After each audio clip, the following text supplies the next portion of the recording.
Баршаңызға қайырлы күн достар, менің каналыма қош келдіңіздер. Бүгін біз осындай керемет нан салма тамағын дайындайтын боламыз.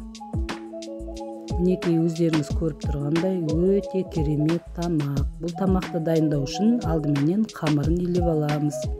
Мен бүгін 700 граммдай ұн алдым және 2 жұмыртқа алдым. Сосын жылы суға тұзды салып ертіп алдым. Енді барлығын осының араластырып, жақсылап араластырып, осылай жақсылап илеп, қамырының басын біріктіріп аламыз. Мінекей қамырымды илеп болып қалдым. Жақсылап, ұнның барлығы бір-біріне жақсылап бірігу үшін осылай қайтарып, кішкене жұдырықтап осылай илеп аламыз жақсылап.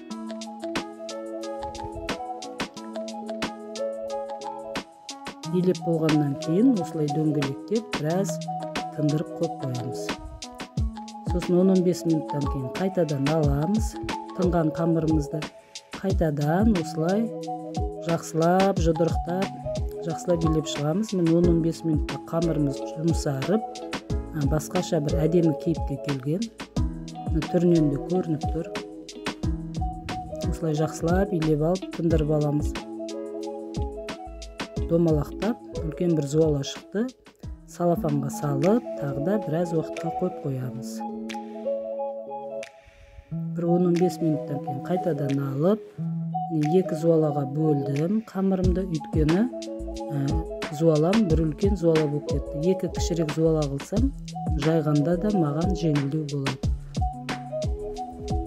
Мінекей сөйтіп, қамырымды жайып жатырмын. Қамырды жайған кезде қамырды оқтауға осылай орап аламыз да, екі шетін басып отырып жаямыз.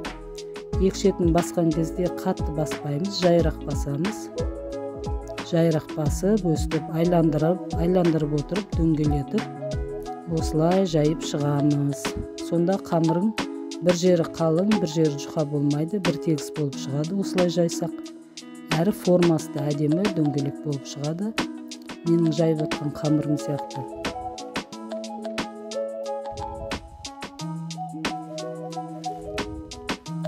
Осылайша жайып шығамыз.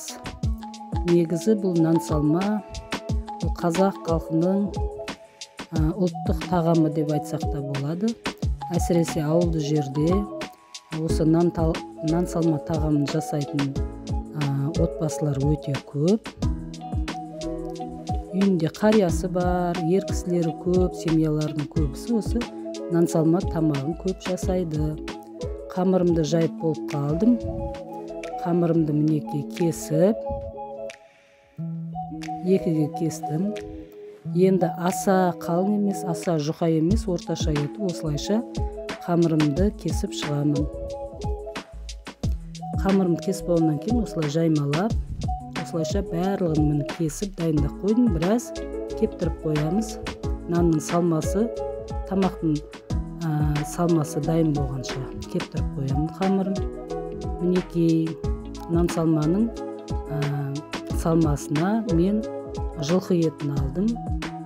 Жылқы етін турап жатырмын. Одан кейін көкөністер, тәтті бұрыш, пияз, сәбіз, картошка бәрін осылай алдын ала турап дайындап қойдым. Турағанда шаршы етіп, орташа шаршы етіп турап шықтым бәрін. Формаларын бірдей қылып. Көкөністердің де формасы кесілген кезде бірдей болса, тамағымыз да әдемі болып көрінеді.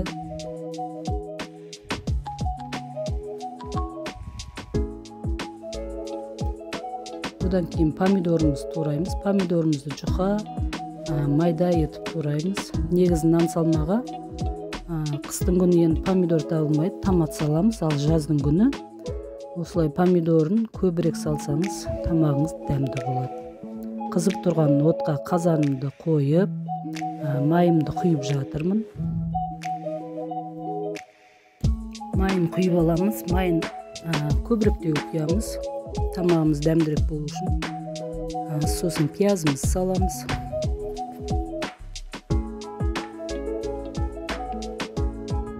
Пиязымызды қып-қызыл болғанша жақсылап Қозғап осылай қуырып аламыз.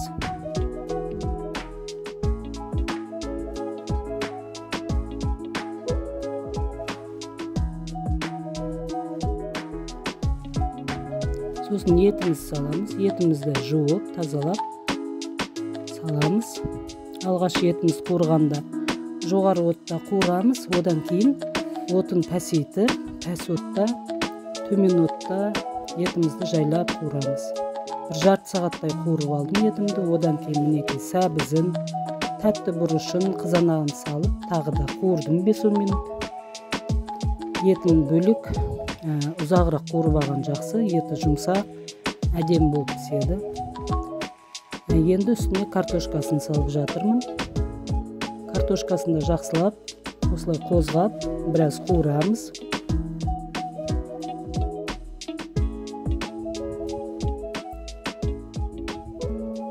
Біраз қуырылғаннан кейін енді дәмдеуіштерін саламыз.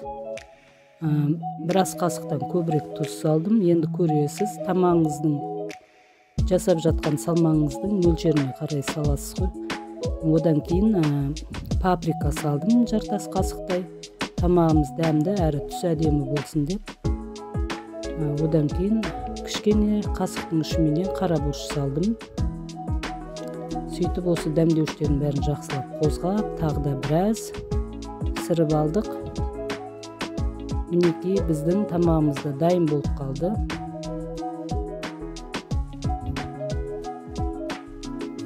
Суын құйып, осылай қозғап, етін жауып қойып қоямыз.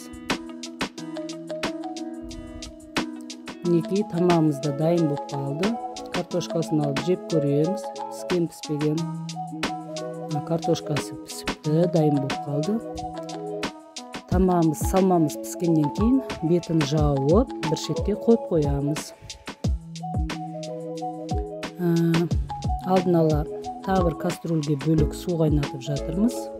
Оған қазір қамырын салып пісіріп алатын боламыз. Мінекей суымыз да қайнап жатыр. Қайнап жатқан суға тұзын салып аламын. Одан кейін жаңағы дайындап кептіріп қойған кеспемді қайнап жатқан суға саламын. Осы кезде кастрюльдің астындағы, судың астындағы отын барынша көтеріп қою керек. Қатты отта, жоғары отта пісіреміз қамырды. Сонда әдемі болып піседі, жылдам піседі. Төмен отта пісірсек, қамырымыз езіліп кетуі мүмкін. Мінекей қамырымыз да дайын болып қалды, пісіп қалды.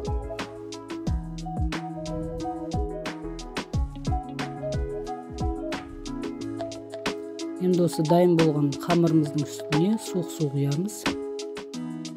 Қамырымыз езіліп кетпесін деп.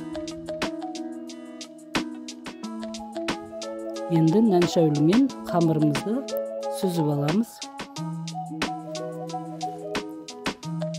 Осылайша қамырды нәншәуліге салып, біраз сілкілеп, осылай қамырдың арасындағы суларын осылай ағызамыз.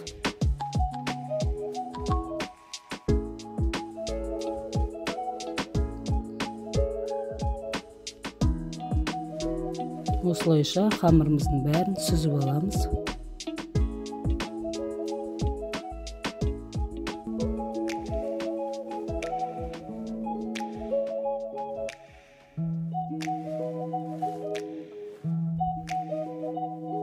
Қамырымыз сүзіп болғаннан кейін енді бетіне жаңағы пісіп тұрған дайын салмамызды саламыз. Салманың бетіндегі майларын осылай қамырдың арасына кіргізіп, шет-шетінің бәріне осылай құйып шығамыз қамырдың. Сонда қамырымыз жабыспайды, бір-бірімен жабысқанмайды, сосын дәмді болады, майдың дәмі сіңіп. Ортасына осылай жақсылап салмамызды саламыз, молынан әдемелеп.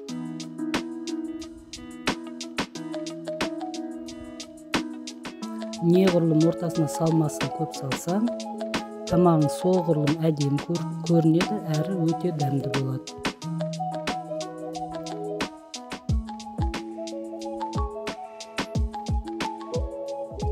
Мінекей, біздің тамағымыз да дайын болды. Енді дастарханға тамағымызды алып бара берсек болады.